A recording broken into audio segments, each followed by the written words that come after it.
Salut, c'est Trado, je suis content de vous retrouver pour la mise à jour de l'analyse technique du CAC 40.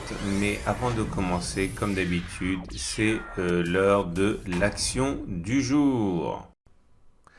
Alors aujourd'hui on s'intéresse à Erige.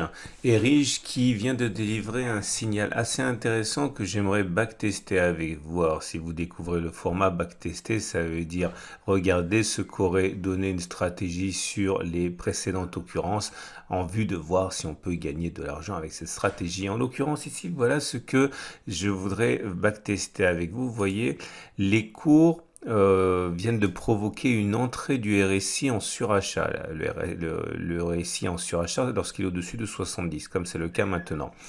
Et on va regarder si on aurait gagné de l'argent sur les 30 dernières occurrences en achetant au moment où le RSI devient au-dessus de 70 et en mettant un stop loss sur la distance qui sépare la clôture de la bougie en question de la moyenne mobile à 50 périodes. Clairement, si je mets par exemple ici un stop à moins 6,40 et que je vise 6,40, est-ce que je peux gagner de l'argent en reproduisant cette stratégie encore et encore? Et c'est ce qu'on va voir. Alors j'ai établi quand même deux conditions de filtre si vous voulez. Condition numéro 1, il faut être au-dessus de la M200, qu'elle soit montante ou descendante, et il faut qu'au moment où la chose se produit, il faut que la M50 soit en train de monter. Ok, donc on va voir si ça fonctionne. La première occurrence, ça commence très mal puisque ça a été donné sur cette bougie qui a fait rentrer le RSI en zone de surachat. L'objectif, c'était de ne pas faire moins 5,83 mais de faire au contraire plus 5,83 et on voit que ça n'a pas marché puisque dès deux bougies suivantes on est venu toucher moins 5,83. Vous voyez, regardez, il fallait pas faire moins 5,83, on aurait été déclenché sur cette bougie qui a fait moins 6,07. Deuxième occurrence, ça se passe ici et comme vous pouvez le voir, pour le coup là ça a fonctionné. Ici, sur cette bougie-là, on a eu le signal qui a provoqué l'entrée. Est-ce qu'on a d'abord fait moins 10, 11 ou plus 10, 11? On a fait d'abord, voilà, plus 14, donc c'est gagné. Il y a eu des occurrences ici, mais on n'a pas encore eu l'épilogue. Comme vous pouvez le voir, il ne fallait pas faire moins 11, moins 12, 17, mais on a ni fait 12, 17. Bon, c'est bien parti, on va dire. Hein, on n'a pas fait moins 12, 17, mais bon, comme, on n'a pas fait exactement le résultat escompté, j'en ai pas tenu compte. Hein, ici non plus. Hein, c'est des cas qui sont bien partis, mais pour l'instant, on n'a pas de preuve flagrante et évidente que ça a fonctionné. Par contre, ici, ça a encore fonctionné. Je vous montre une dernière fois. Vous voyez, on est rentré en zone de surachat ici. Est-ce qu'on a d'abord fait moins 12,86 ou plus 12,86? On a fait d'ailleurs beaucoup plus. Donc c'est encore un succès. Un quatrième, 5... Alors ça fait donc 1, 2, 3, 4, 5, 6, 7 succès d'affilée. Un échec. Là, on ne tient pas compte parce qu'on est en dessous de la M200. Un succès, enfin un échec, un deuxième échec, un succès. Un échec, deux succès. Là, on ne tient pas compte car on est en dessous de la M200. Un succès, et regardez la mauvaise série, 1, 2, 3, 4 échecs. 3 succès, un échec, 6 succès d'affilée, et ça y est, c'est terminé. On arrive aux 30 occurrences qui m'intéressaient, et sur ces 30 occurrences, on a eu 20 fois où ça a fonctionné, et 10 fois où ça n'a pas fonctionné, autrement dit, 67% de succès sur les 30 dernières occurrences. Alors, est-ce que ça veut dire que ça va fonctionner cette fois-ci? Bien sûr que non, on ne peut pas le savoir à l'avance, mais en tout cas, si le backtest était favorable et qu'il fonctionnait, eh bien, l'idée, c'est que si on achète maintenant en mettant un stop loss à moins 6,40 et qu'on vise 6,40, on a plus de chances d'avoir raison et de gagner que de perdre. Voilà, ça sera donc pour le backtest du jour. Si vous avez aimé, eh bien, je vous invite à vous abonner à ma chaîne YouTube ou à me suivre sur les réseaux sociaux. Si vous n'avez pas aimé, comme d'habitude, n'oubliez pas de recommander la vidéo aux gens que vous n'aimez pas.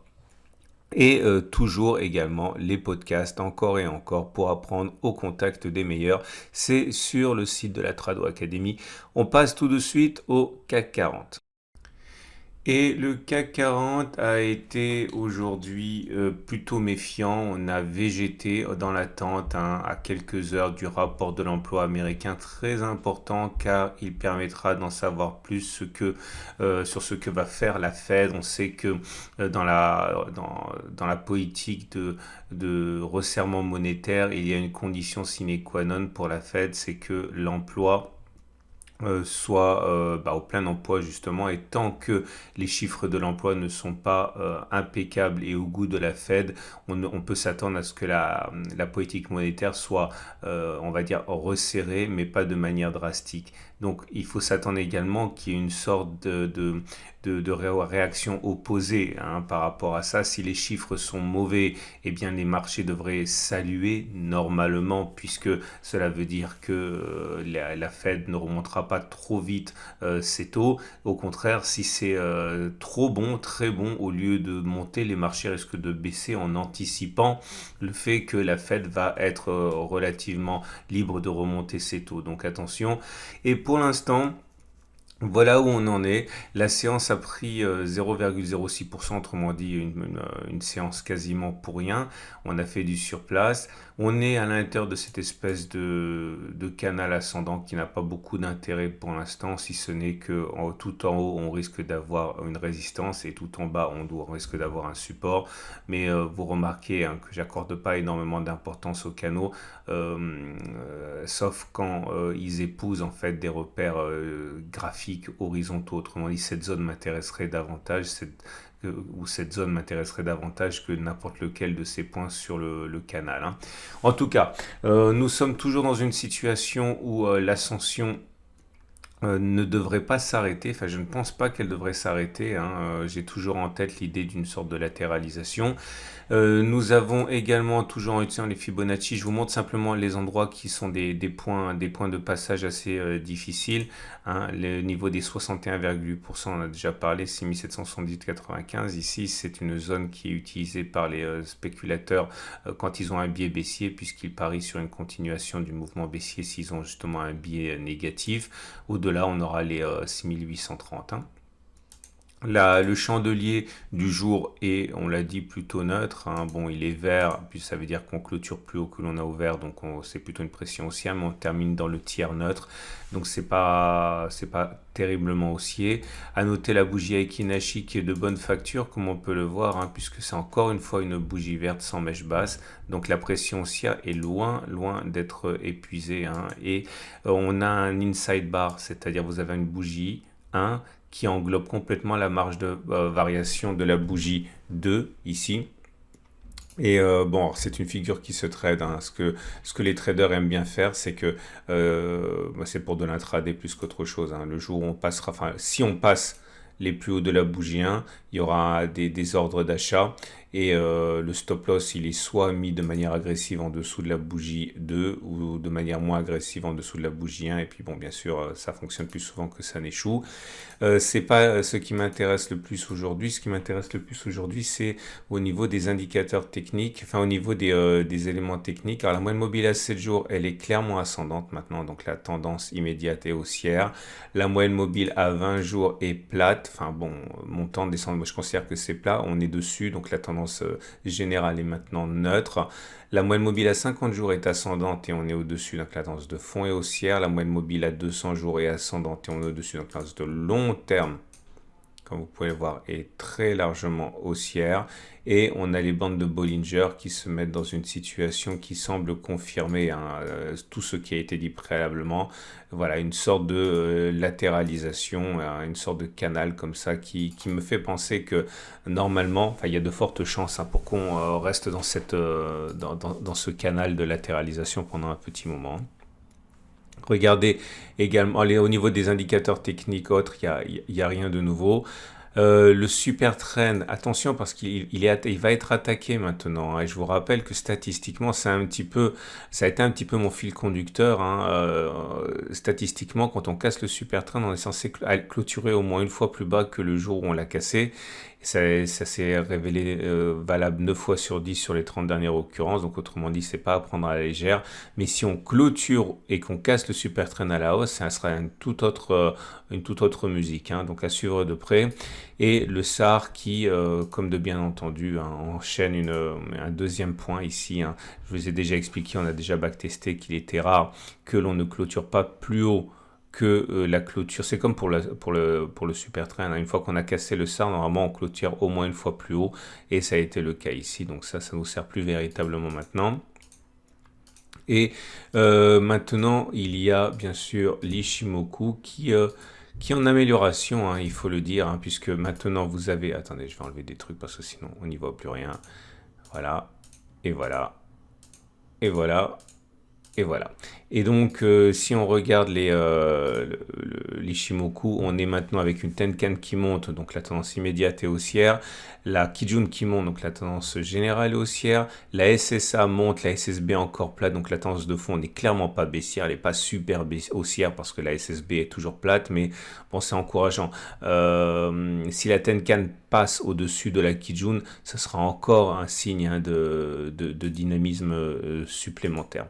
Ce qui nous amène donc au trade du jour. Je laisse cette oblique ici là parce que je vous ai expliqué déjà que la lagging span, si on passe au-dessus, ou du moins quand on passera au-dessus, ça donnera un signal aussi important puisque ce sera la confirmation de la cassure de l'oblique par les prix et par la Kijun. Hein, okay, donc je laisse là simplement parce que ça pourra nous servir. Ce qui nous amène donc au trade du jour. Alors comme vous le savez, plusieurs options. Alors moi je suis rentré, j'ai acheté. Hein. J'ai acheté hier, j'avais dit que j'achèterais sur le niveau d'ouverture si c'était pas trop haut. À un moment on est monté, on est descendu, mais moi j'ai acheté dès l'ouverture, j'ai pas pris de risque parce que je savais pas trop comment allait réagir le marché. Donc je suis rentré à 6758. Alors 6758, ce qui m'embête avec cette entrée-là, c'est que toutes les boîtes sont tickées, sont cochées. Hein. C'est-à-dire que on vient de rebondir, j'ai eu mon signal qui a été backtesté qui me dit que, regardez la vidéo d'hier, que ça devrait plus sûrement monter que descendre. Ce qui m'embête un petit peu, c'est que de deux choses l'une, soit je respecte ce qui a été dit dans le backtest et j'attends que l'on parcourt la distance qui a été établie hier. Je vous rappelle, je remets simplement si vous avez la mémoire courte. On avait vu qu'il y avait plus de chances de faire plus 2,93 que de faire moins 2,93, ok. Mais le problème, c'est que dans ce format que je vous propose là, je vous invite toujours, enfin les débutants, j'invite les débutants à ne pas viser plus aucune résistance parce que vous allez avoir un tir de barrage ici. Donc moi, ce que je veux, c'est sortir avant. Mais si je sors avant, j'ai pas un ratio gain-risque de 1,5. Donc j'ai rentré une demi-position, j'ai déjà expliqué. J'espère qu'il y aura une attaque baissière. D'après mes petits calculs, si on va chercher le support hebdo encore une fois et que j'achète, on aura un bon ratio gain-risque, hein, puisque c'est avec un stop loss qui sera mis là à 1,90 et un objectif qui est à 3,20, ça me rapproche des 1,5 de ratio gain-risque sur l'ensemble de mes deux demi-positions. Donc pour l'instant, je suis là à demi-investi. Il faut que je renforce pour lisser tout ça et améliorer mon ratio gain-risque. Alors si vous êtes haussier, bah, vous pouvez faire la même chose que moi.